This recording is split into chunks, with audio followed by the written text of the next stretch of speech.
చిన్న ప్రశ్న వేస్తాను. పాపం చేసిన తర్వాత దేవుడి దగ్గరికి ఎవరు మొదలుగా వచ్చారు?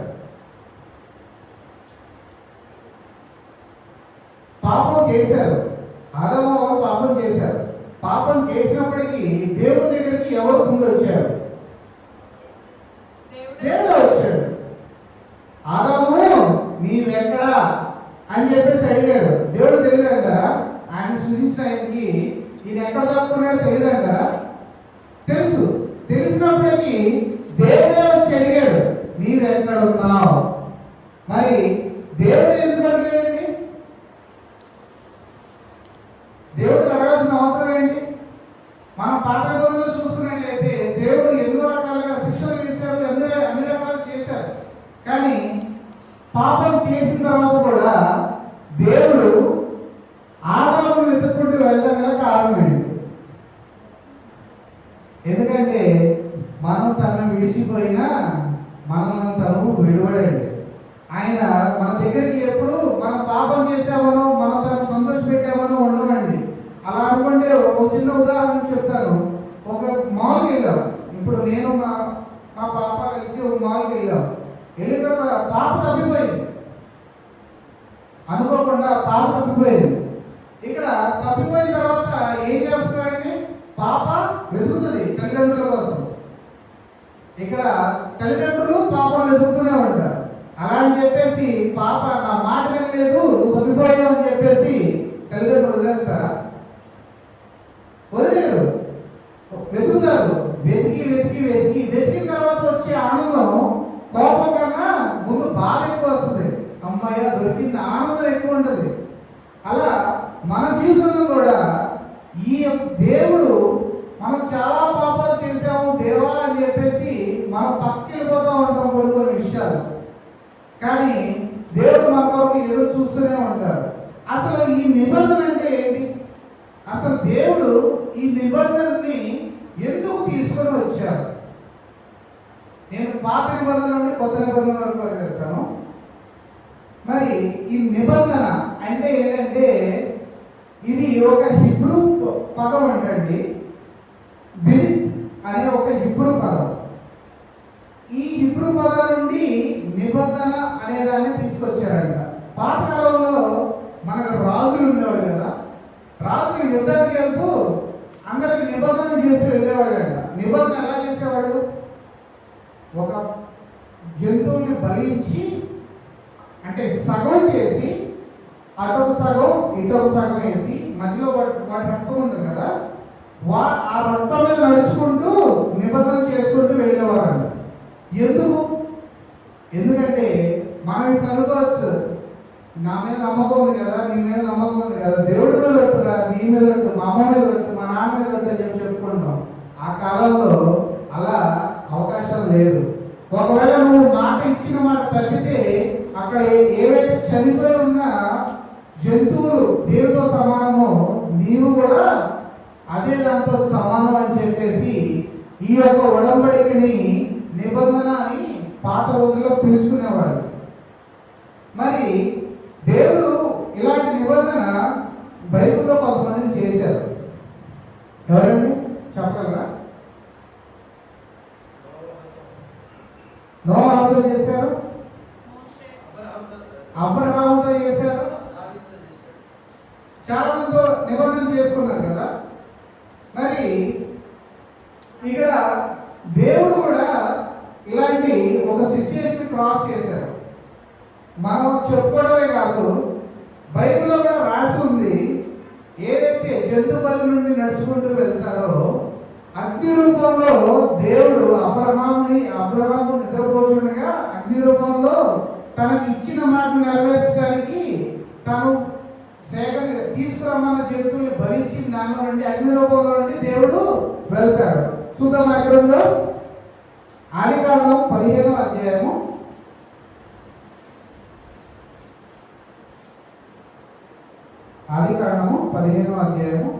5 నుండి 7 వచనాలు. మరియు ఆయన వెలుపలికి అతన్ని తీసుకొని వచ్చి నీవు ఆకాశము వైపు తేరి చూచి నక్షత్రములను లెక్కించుటకు నీ చేతనైతే లెక్కించమని చెప్పి నీ సంతానము అలాగవునని చెప్పారు. అతడు యెహోవాను నమ్మాను. ఆయన అది అతనికి నీతిగా ఎంచెను. మరియు ఆయన నీవు ఈ దేశమును స్వతంత్రించుకున్నట్లు దాని నీకు ఇచ్చుటకు కల్దీయుల ఊరును పట్టణంలో నుండి నిన్ను యువతలకు తీసుకువచ్చిన యెహోవాను నేనే అని చెప్పినప్పుడు ఇక్కడ వరకు చాలండి. ఇక్కడ చూసుకున్నట్లయితే అబ్రహాముతో దేవుడు మాట్లాడుతున్నప్పుడు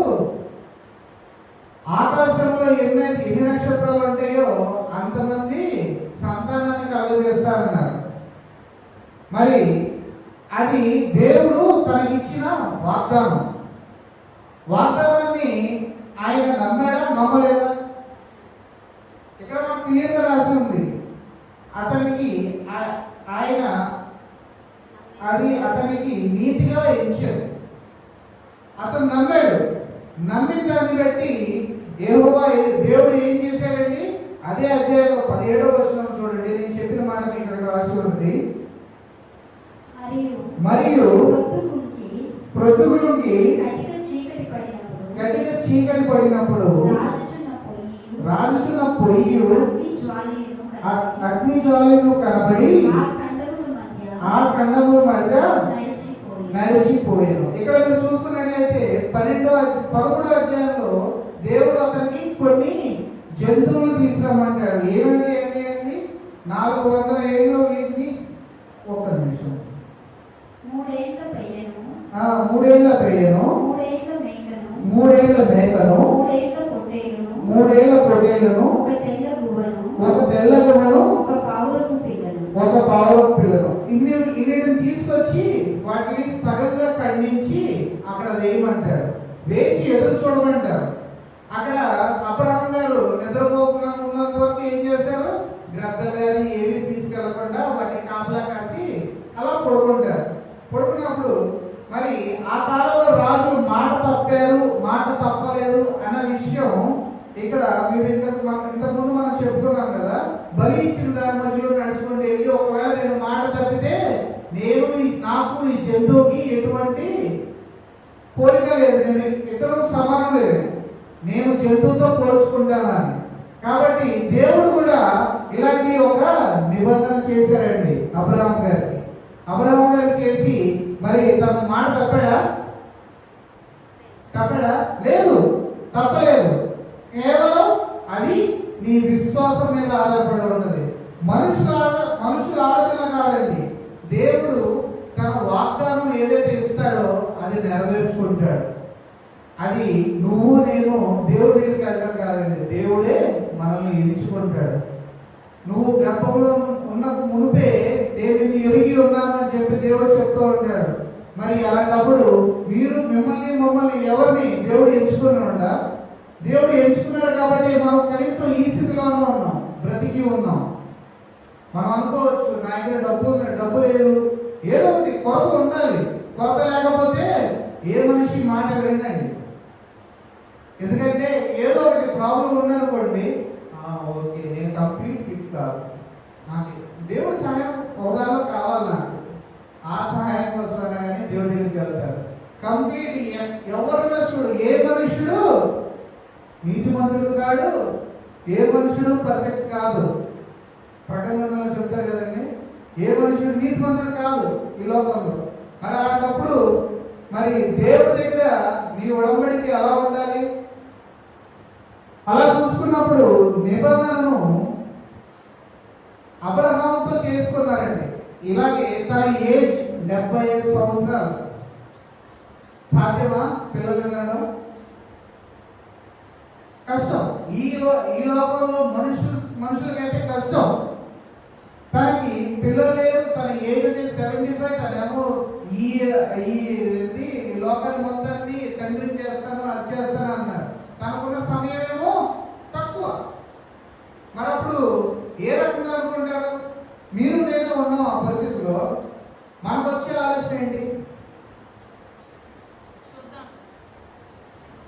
ఈ వయసులో కూడా నాకు ఈ ముచ్చట్లు ఎందుకు, 4-5 రోజులు అంటే నేనే పోతాను అని చెప్పేసి మనం హేళన చేసుకుంటాం. పోనీ సరదాగా కానీ సరసోక్తులు వేసుకుంటాం. కానీ అబ్రహాం గారు ఆ ఛాన్స్ తీసుకోలేదు. ఆయన చెప్పిన వెంటనే మాట్లాడారు. ఈ నిబంధన పరిస్థితుల పైన ఆధారపడి ఉండదండి, దేవుని యొక్క వాగ్దానం మీద ఆధారపడి ఉండదు.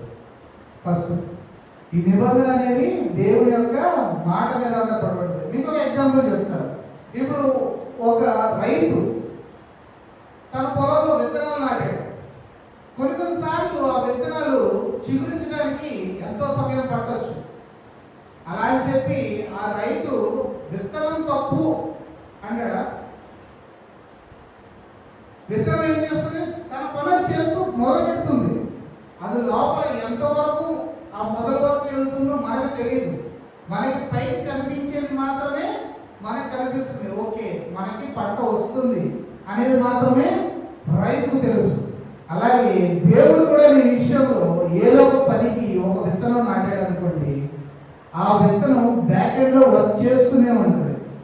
దాని ప్రతిఫలం నీకు ఎప్పుడు కనిపిస్తుంది అంటే, దేవుని ఎప్పుడైతే నువ్వు నమ్మి ముందుకు అడుగు వేస్తావో, ఒకవేళ ఆలస్యమైన దేవుడు నా కొరకు దాచి ఉంచి నాకు ఇస్తాడో నా నీకు నమ్మకం నీకు ఉందంటే ఖచ్చితంగా నీ పంట నువ్వు కోసుకుంటావు.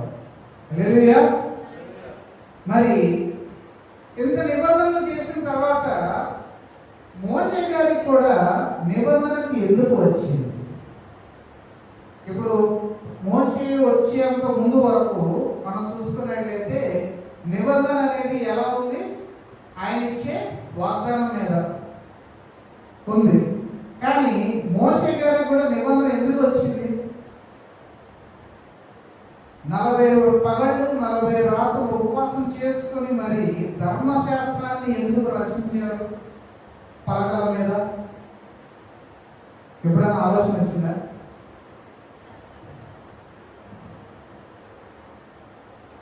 ధర్మశాస్త్రం మనకి ఆ ధర్మశాస్త్రంలో ఏముంటే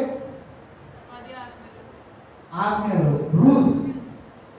రూల్స్ అనేవి ఉంటాయి. ఇప్పుడు దేవుడు నా సంగతి వారు నా మాట వింటున్నారు అనుకున్నప్పుడు ఈ రూల్స్ అనే అవసరమా? లేదు కదా. కానీ దేవుడు ఈ రూల్స్ పెట్టారు. ఎందుకంటే మనుషులు ఖచ్చితంగా తప్పిపోతారు అన్న విషయం దేవుడికి తెలుసు. ఇప్పుడు మీరు చూసుకున్నట్లయితే ఇందాక చదువుకున్న వాక్యాల్లో అబ్రహాం గారికి ఒక మాట చెప్తారు. ఏమని? నీ తరపు వారికి నీ సంతతి వారు తమది కాని ప్రదేశమందు నివసించి ఆ దేశపు వారికి దాసులుగా ఉందరు. వారు 400 ఏళ్ళు వీరిని శ్రమ పెట్టుదురు. వీరు ఎవరికి దాసులు ఉందరో ఆ జన్మను నేనే తీర్పు తీర్చును. ఇక్కడ దేవుడు డైరెక్ట్ అప్పుడే వాగ్దానం చేస్తారు. ఎందుకంటే నీ జన్మలు పెరిగి పెద్ద అయిన తర్వాత ఖచ్చితంగా పాపం చేస్తున్నారు. వాళ్ళు ఒకరి కింద దాసులుగా బ్రతుకుతున్నారు. అందరూ నమ్మవచ్చు, నమ్మకపోవచ్చు. దేవుడు అప్పుడు ఉన్నాడని ఎంతమంది నమ్మారండి ఆ కాలువలో? ఆ సముద్రం దాటిన కాలువలో దేవుడు ఎంతమంది నమ్మారు? అప్పటి వరకు తిట్టుకున్న వాళ్ళే ఎక్కువ. ఈ మాకు నాని ఎక్కడ తీసుకొచ్చుకోం మనం చంపాలా, అక్కడ అంటే ఏదో మాంసం తిని బతికేవాడు, మాకు కావాల్సిన తిని బతికేవాడు, ఇక్కడికి వచ్చి మమ్మల్ని సావబడుతున్నారని చెప్పేసి ప్రతి చోట ప్రతి ఒక్కరు తిట్టుకున్నవాడే. దేవుడు కూడా నమ్మిన వారు లేరు. అంతెందుకండి 40 రోజులు 40 రాత్రులు మోషే కొండపై ఎక్కి ఈ యొక్క ధర్మశాస్త్రాన్ని రాసుకుని వచ్చేపాటికి ఏం చేశారు? అందరూ ఆయన ఇంకా రాడు, దేవుడు అనే వెళ్ళాడు. ఎందుకో మనం ఖచ్చితంగా ఏదో దేవుడు పాటించాలి. ఉన్న దేవుడు వద్దు, కొత్త దేవుడిని క్రియేట్ చేసుకున్నాం. మరి అలాంటప్పుడు దేవుడు కోపం వస్తుంది రాదా? సో మనం ఇక్కడ చూసుకోవడానికి కారణం ఏంటి? ఈ యొక్క ధర్మశాస్త్రం ఎందుకు వచ్చింది అంటే రక్షించడానికి కాదు, నువ్వు ఎలా బ్రతకాలో చెప్పడానికి వచ్చింది. ఇప్పుడు ఇక్కడ కూడా చిన్న ఎగ్జాంపుల్ చెప్తాను. మన ముఖాన్ని అద్దంలో చూసుకుంటాం. అద్దం ఏం చేస్తుంది? ఉన్నతున్నట్టు చూపించింది. కానీ ముఖం మీద చిన్న మచ్చ ఉంటే అర్థం కడుగుద్దా? కడదు. ఏం చేస్తాం? మనమే కడుక్కోవాలి. ఈ యొక్క ధర్మశాస్త్రం కూడా అలాంటిదే. నీ పాపం ఏంటో చెప్తుంది, అది చేయకుండా ఉండటం నీ బాధ్యత. అలా నువ్వు చేసుకున్నప్పుడు ఈ ధర్మశాస్త్రం పాపం ఏంటి, ఏం చేయాలి, ఎలా చేయాలి, ఏం చేయకూడదు అనేది మాత్రమే చెప్తుంది, కానీ పాపాన్ని తొలగించదు. పాపాన్ని తొలగించేవాడు ఎవరండి? దేవుడు మాత్రమే. ఇంకో ఉదాహరణ చెప్తాను. ఇప్పుడు మనం ఈ రెగ్యులర్ హాస్పిటల్కి వెళ్తూ ఉంటాం కదా, డాక్టర్ దగ్గరికి వెళ్ళి డాక్టర్ ఎక్స్రే నీకు ఎముక ఇరిగిందమ్మా అని నీకు ఎక్స్రే రాస్తున్నా అంటాడు. సరే అని చెప్పేసి ఎక్స్రే తీసుకొని వస్తావు. ఎక్స్రే చూసిన తర్వాత నీకు ఇది ప్రాబ్లం అని చెప్పడంతోనే నీ ప్రాబ్లం తగ్గిపోద్దా? కానీ ఒక మెడిసిన్ ఇస్తారు. ఇక్కడ దేవుడే ఆ మెడిసిన్. ఆ మెడిసిన్ నువ్వు వాడితేనే నీకు ఏ నొప్పి అన్నా దూరం అవుతుంది, ఏ ఇబ్బంది అయినా తొలగిపోతాయి. కాబట్టి మోషేకి ఇచ్చిన ధర్మశాస్త్రము కేవలము మనకు ఒక రూల్స్ పట్టిక. దాన్ని మనం రిఫరెన్స్ కింద వాడుకొని మన జీవితాన్ని మనం కట్టుకోవాలి తప్ప దాన్ని ఇప్పుడు చాలా మంది అంటారు నేను చాలా మంచివాడిని, దేవుడు నన్ను బాగా చూసుకుంటాడు. ఇది నిజమా? నేను చాలా మంచివాడిని, నేను అందరికి మంచిగా చేస్తాను, దేవుడు నన్ను చూసుకుంటాడు. ఆ చిన్న చిన్న పాపాలు దేవుని వదిలేస్తాడు. ఇది నిజమా? కాదు. దేవుని ప్రణాళికలో ఉన్నప్పుడు దేవుడు ఫలానా ఇప్పుడు జాన్ నాయుడు గారు చెప్పదని ఆయన గురించి నాకు తెలుసు. ఎందుకంటే ఆయన రోజు ప్రార్థన చేస్తాడు, వాక్యం చెప్తాడు. నేనంటే దేవుడి దగ్గర ఉన్నాడు కాబట్టి నీ పేరు గుర్తుంటాడు. ఇప్పుడు చిన్న చిన్న వాటికి, పరిపాలన వాటికి అన్నిటికీ సహాయం చేసుకుంటే వెళ్ళి దేవుడిని పక్కన పెట్టావనుకో, నువ్వు ఎంత మంచి చేసినా అది దేవుడి లెక్కలోకి రాదు. ఎందుకంటే దేవుడు నిన్ను ప్రతి క్షణం చూస్తూనే ఉంటాడు. ఆ రోజు ఆదాము గారు కూడా దాక్కున్నప్పుడు దేవుడికి తెలుసు అతను పాపం చేశాడు, తప్పిపోతాడని తెలుసు. నేను ఇలాంటి సందర్భం వచ్చినప్పుడు మా అతను గారితో చిన్న కాన్వర్సేషన్. అతను నాకు చిన్న డౌట్. ఇప్పుడు ఆ టైంకి ఇద్దరినే కదా క్రియేట్ చేసింది, ఆదాము అవ్వ. ఇద్దరినే క్రియేట్ చేశాడు దేవుడు. మరి ఆయన పాపం చేసిన అమ్మని తెలిసినప్పుడు ఆయన కదా క్రియేట్ చేసింది, మళ్ళీ చంపేసి మళ్ళీ కొత్త క్రియేట్ చేసి లేకపోతే బ్రెయిన్ ఫార్మేట్ చేసి పెట్టేస్తే ప్రాబ్లం ఉండేది కాదు కదా అన్న. అంతే కదండి. ఇప్పుడు ఇద్దరు ఉన్నప్పుడు ఇది చేయడం చాలా ఈజీ, కానీ నలుగురు ఉన్నప్పుడు 10 మంది ఉన్నప్పుడు కష్టం. మరి అలా చేయొచ్చు కదమ్మా. బ్రెయిన్ ఫార్మేట్ చేసామనుకో అది పాపం చేసినట్టు తెలియదు, మళ్ళీ ఫస్ట్ నుండి మొదలెట్టచ్చు, మళ్ళీ దేవుడితో యథార్థంగా ఉండేవాడు కదా, మనకి కష్టాలు కలిగి ఉండేవి కాదు కదా అన్న. తర్వాత ఒక నవ్వులవి సరే ఆవిడ చెప్పిన మాట ఏంటంటే నాకు బాగా గుర్తు. ఆవిడ ఒక మాట చెప్పారు, ఒకసారి తప్పు చేసావు, సరే నువ్వు చెప్పిందే కరెక్ట్ అనుకున్నావు, ఫార్మాట్ చేసావు, రెండోసారి తప్పు చేయడానికి గ్యారెంటీ ఏంటి? ఇప్పుడు అపవాది ఒక సైడ్ నుండి వస్తున్నాడు అంటే ఓకే తప్పుకున్నావు, నేను తప్పించుకున్నాను, ఇంకో దాంట్లో రావడానికి గ్యారెంటీ ఏంటి? ఏదో ఒక రోజు ఏదో ఒక సందర్భంలో ప్రతిసారి ఇలా చంపుకుంటూ పోతే బ్రెయిన్ ఫార్మేటింగ్ కానీ లేకపోతే కొత్త వాళ్ళు క్రియేట్ చేయడం కానీ. ఇప్పుడు నీకన్నా కూతురు ఉంది, నీకన్నా కొడుకే ఉన్నాడు, తప్పు చేశాడు, మాట వినలేదు, అలా అని చెప్పేసి ఈ కొడుకు వద్దు ఇంకో కొడుకు తీసుకురా ఆయన సక్రమంగా పెంచుతా అంటారా మీరు? అను వాడికి దండించైనా సరి చేసి నీ మాట వినే మార్గంలో తెచ్చుకుంటాం కదా. అలాంటిదే మన జీవితం కూడా. దేవుడు ఎందుకు వారిని అలా వదిలేశారు అంటే ఇందుకే మనకు ఫస్ట్ శపించబడ్డాం, కష్టాలు కన్నీళ్ళు వచ్చినాయి, అవి ఎప్పటికీ కంటిన్యూ అవుతున్నాయి. ఎప్పుడు పుట్టామో ఎప్పుడు చస్తామో తెలియదు. కాబట్టి ఈ యొక్క ధర్మశాస్త్రాన్ని మనం ఆదేశించి దాన్ని అనుసరిస్తూ మన జీవితం గడుపుకోవాలి. మరి ఈ పాత నిబంధన అయిపోయింది. కొత్త నిబంధనలో నిబంధన,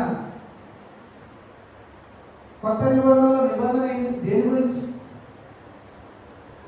లూకాసు వార్త 22వ అధ్యాయము 20వ వచనం. ప్రతి నెల చదువుకునేది.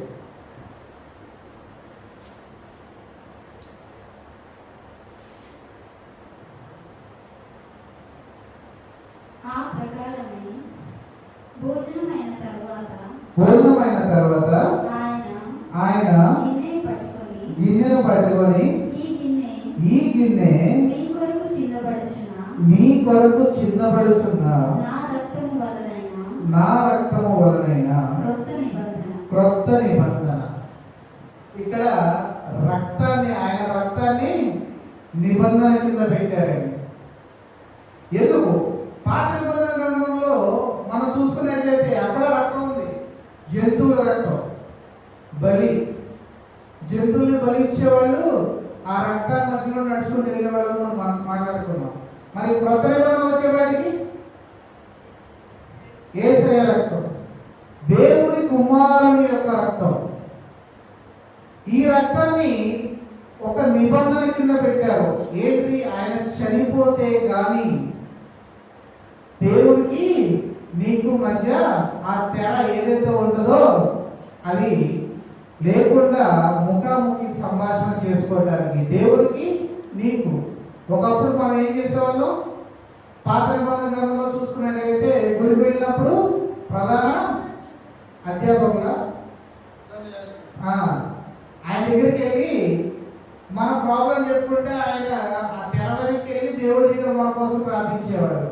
దేవుడు సిలువ పైన చనిపోయినప్పుడు మరి ఆ తెర పైన కింద వరకు చిరిగిపోయింది కాబట్టి దేవుడు చనిపోకపోతే మనకి రక్షణ లేదు.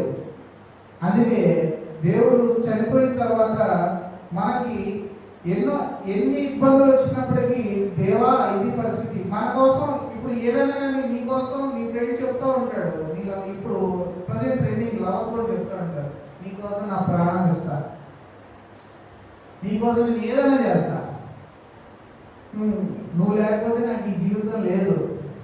కానీ యాక్చువల్గా ఓకే నేను లేదు, నువ్వు చచ్చిపోతరా? చనిపోయేంత ధైర్యం ఉందా? చనిపోయేంత ప్రేమ ఉందా? లేదు. కానీ ఏ సంబంధం లేని నా కోసం దేవుడు ఆ శిలువలో తన రక్తాన్ని చిందించి మరణించారు. ఆ శిలువలో కొన్ని ఎక్స్చేంజ్ అయినాయి ఏంటండి? శిలువ మీద చనిపోయేటప్పుడు, దేవుడు చనిపోయినప్పుడు కొన్ని ఎక్స్చేంజ్ అయింది. ఏం ఎక్స్చేంజ్ అయింది? ఆయన మన పాపాలను తీసుకొని మనకి నీతిని అనుగ్రహించారు. మన శాపాలు ఆయన లాక్కున్నారు, మనకి ఆశీర్వాదాన్ని ఇచ్చారు. ఆయన మరణం పొంది మనకి జీవాన్ని ప్రసాదించారు. మరి ఇలా చూసుకున్నప్పుడు ఏ రకమైన సంబంధం లేని వారి కోసం నీవు అంత చేసిన దేవుడి ప్రేమ గొప్పదా? మనుషుల ప్రేమ గొప్పదా? దేవుడి ప్రేమ గొప్పది ఆబ్వియస్లీ. ఎందుకంటే మనం దేవుడు కూడా మనిషి రూపంలో భూమి మీదకి వచ్చినప్పుడు వేరే అందరూ కూడా మనుషులతో తిరిగినప్పుడు ఆ మనిషి స్వభావం దేవుడికి రాకుండా అదే మనిషి స్వభావం ఒకవేళ దేవుడికి వచ్చుంటే మనకు రక్షణ దొరికేదా? దేవుడు ఎందుకు వచ్చాడు లోకానికి? తన తండ్రి సువార్తని చాటించడానికి వచ్చారు. తన పని అయిపోయింది, తండ్రి చిత్తం బట్టి తను వెనక్కి వెళ్ళిపోయారు. మరి వెనక్కి వెళ్ళిపోయిన తర్వాత ఇక్కడ కొన్ని వీరునామాలు రాశారండి. ఈ యొక్క నిబంధన అనేది ఒక స్పిరిచువల్ లీగల్ సిస్టమ్. నేను ఆశ్చర్యపోయింది తెలుసా, ఈ యొక్క వాక్యం చదివినప్పుడు అందరూ లా పుస్తకాల్లో అరే ఈ వీళ్ళన్న గురించి లా పుస్తకాల్లోనే ఉందని. కాకపోతే బైబిల్లో కూడా తెలుసా మీకు వీళ్ళన్న గురించి తెలీదా? చెప్తాను. హెబ్రీయులకు రాసిన పత్రిక 9వ అధ్యాయం 16 నుండి 18 వరకు.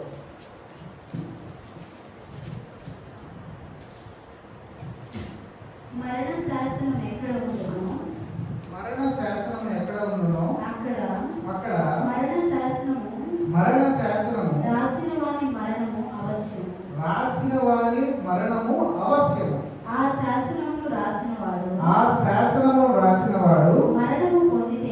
మరణము పొందితేనే అది చెల్లును. అది చెల్లును. అది రాసినవాడు అది రాసిన వాడు జీవించుచుండగా అది ఎప్పుడైనను చెల్లునా. అది ఎప్పుడైనాను చెల్లునా. ఇందుచేత మొదటి నిబంధన కూడా రక్తము లేకుండా ప్రతిష్ఠింపబడలేదు. చాలండి. ఇక్కడ చూసుకున్నట్లయితే మనకి వీళ్ళ అంటే గుర్తొచ్చింది ఏంటి? ఇప్పుడు మన తండ్రి ఆస్తుంది, ఆస్తి కుమారుడు కానీ కుమార్తెలు కానీ ఎప్పుడవుతుంది? చనిపోయిన తర్వాతే. బ్రతుకున్నప్పుడు రాసుకుంటారు, but owner is the owner. తదనంతరము, నా తదనంతరము అని చెప్పి మెన్షన్ చేసుకుంటారు. మెన్షన్ చేసుకున్న దానిలో ఏముంటుంది? తను చనిపోయిన తర్వాతే అది అమల్లోకి వస్తుంది. బ్రతుకున్నప్పుడు అది అమల్లోకి రాదు. మరి ఇక్కడ వీలునమైంది దేవుడిది. దేవుడు వీలునమైంది మనల్ని రక్షించడం. అది ఎప్పుడు జరుగుతుంది? తన మరణం తర్వాతే. కాబట్టి దేవుడు శిలువ పైన మరణాన్ని పొందాడు. మరణం పొందిన తర్వాత చెప్పారు కదా ఇక్కడ, ఇందుచేత మొదటి నిబంధన కూడా రక్తము లేకుండా ప్రతిష్ఠింపబడలేదు. అందుకే ఆయన గాయాల పొంది ఆ యొక్క శిలువ మీద రక్తము కార్చి మన కొరకు మరణించారు.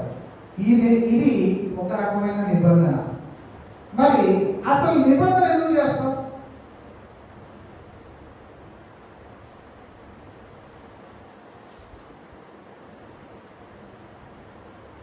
మనందరం క్రైస్తవులు, రైట్? క్రైస్తవులందరూ క్రైస్తవులో జీవిస్తున్నారు. ఎంతమంది జీవిస్తున్నారో తెలియదు. ఏ తప్పు చేయకుండా దేవుడి నియమాలు పాటిస్తూ క్రైస్తవులా జీవించే వాళ్ళు ఎంతమంది?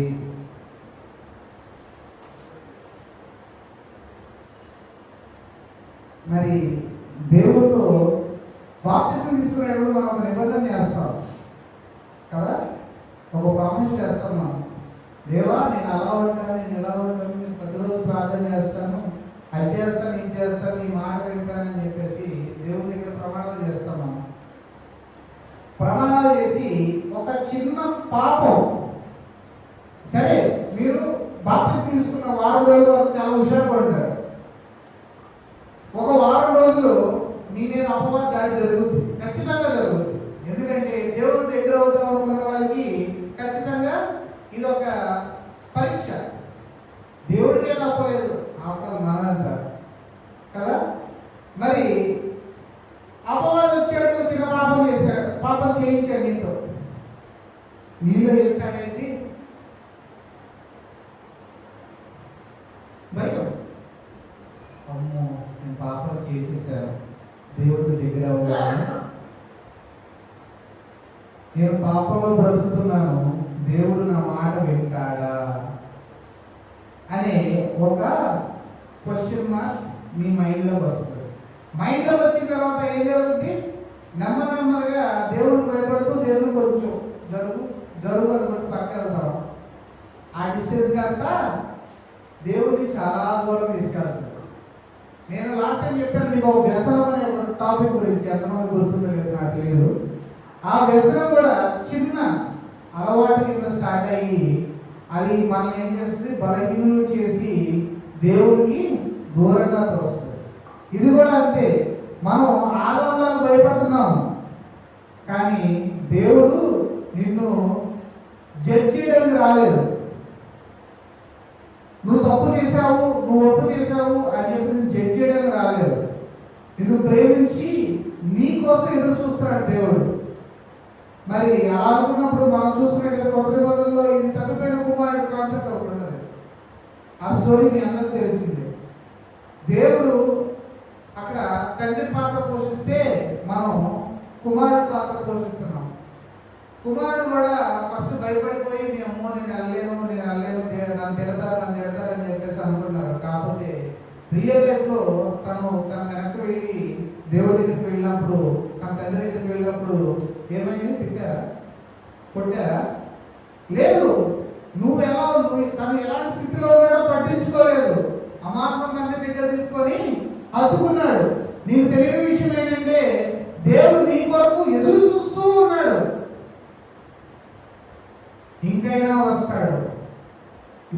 వస్తాడు. కానీ మనం ఒక పాపం జరిగితే అక్కడే ఆగిపోతున్నాం. మన నిబంధన చేసుకుంటున్నాం దేవుని దగ్గర. క్రైస్తవులై ఉండి కొన్నిసార్లు చాలా మంది అన్యులకి మనకి తేడా లేకుండా మన ఇష్టానుసారం మనం బతికేస్తున్నాం. ఎందుకు? ఏం చేసినా దేవుడు క్షమిస్తాడులే. ఎందుకు? బైబిల్లో ఉంది కదా, బైబిల్ అంటేనే క్షమాపణ. జీసస్ అంటే క్షమించే దేవుడు. మరి ఇక్కడ నీకు రూల్స్ కూడా పెట్టాడు కదా అదే దేవుడు. ధర్మశాస్త్రంలో రూల్స్ కూడా పెట్టాడు అదే దేవుడు. అవి కూడా పాటించాలి కదా. మరి అది పాటించలేనప్పుడు, నువ్వు ఒక తప్పు చేసినప్పుడు, ఆ తప్పును సరిదిద్దుకునే అవకాశం నీకు ఇచ్చినప్పుడు ఆ తప్పును నువ్వు మళ్ళీ చేయకూడదు. ప్రతి ఒక్కదానికి ఒక్కొక్క వెయిట్ అంటారు, రెండు బ్యాలెన్స్ చేస్తా ఉంటే వెయిట్ ఇది ఉంటుంది కదా, సరిపోవడం అంటారు కదా. నువ్వు చేసే ప్రతి ఒక్కటి కౌంట్ అయి ఉంటుంది. నీకు వచ్చే రేటింగ్లో తేడా వస్తుంది. ఎంప్లాయీస్, ఐటీ ఎంప్లాయీస్ భాషలో మీరు కష్టపడి పనిచేసినా మీకు ఆఖరికి వచ్చేది తక్కువ రేటింగ్. ఎందుకు? నువ్వు చేసే చిన్న చిన్న ఇబ్బందులు వల్ల. కాబట్టి దేవుడితో నిబంధన అనేది చాలా జాగ్రత్తగా చేసుకోవాలండి. ఏదో చిన్నగా దేవుడు నిబంధన ఇచ్చినప్పుడు దేవుడు ఎంత గట్టిగా నేను ఇది ఖచ్చితంగా చేసి చూపిస్తాను, అది నువ్వు ఎంతనో అనుకో, నీ వల్ల కాని పని అనుకో, కానీ అసాధ్యాన్ని సుసాధ్యం చేయగల దేవుడు. మరి ఈరోజు మనం ఇలా అనుకోవచ్చు, ఏంటి దేవా నేను నీకు దూరం అయిపోయాను, దేవా నేను అర్హుడిని కాదు అని చెప్పేసి నీ మనసులో నువ్వు ప్రేయర్ చేసుకునేటప్పుడు నీకు అనిపించవచ్చు. కానీ అర్హత అనేది ఎలా ఉండాలండి? నిన్ను ప్రేమించి దేవుడు నీ అర్హత చూసి ప్రేమించట్లేదు, ఆయన నిన్ను ఎంచుకున్నాడు కాబట్టి ప్రేమిస్తున్నాడు. అర్థమైందండి?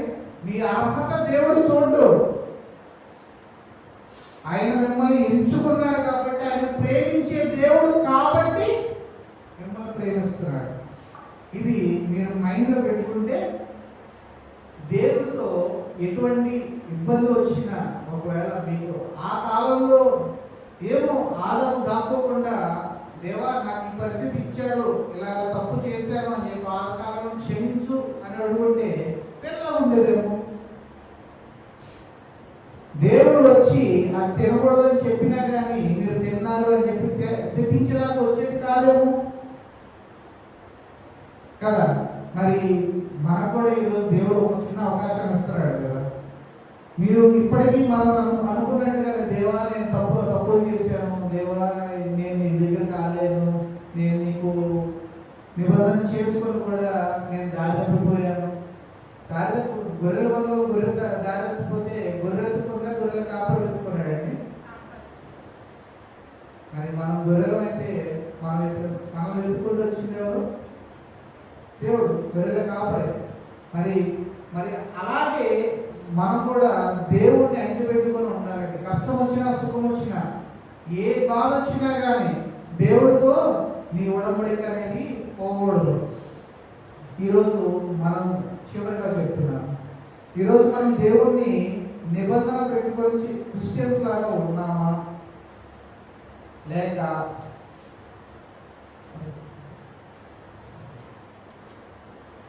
పాపభయంతో దేవుడిని తెలుసుకోకుండా పక్క పడేసే వాళ్ళ ఉన్నామా? ఒక చిన్న మీ యొక్క హృదయ పరిశీలన చేసుకోండి. ఒకవేళ భయంతో దేవుడిని దూరంగా పెట్టేవారిలాగా ఉంటే ఇప్పుడే దేవుని ప్రేమను తెలుసుకొని తన దగ్గరయ్యి దేవుని ఆశీర్వాదం మీరు దేవుడు ప్రతి ఒక్కరూ పొందుతున్నాం. ఈ చిన్న వాక్యాన్ని దేవుడు దీవించిన ఆమె.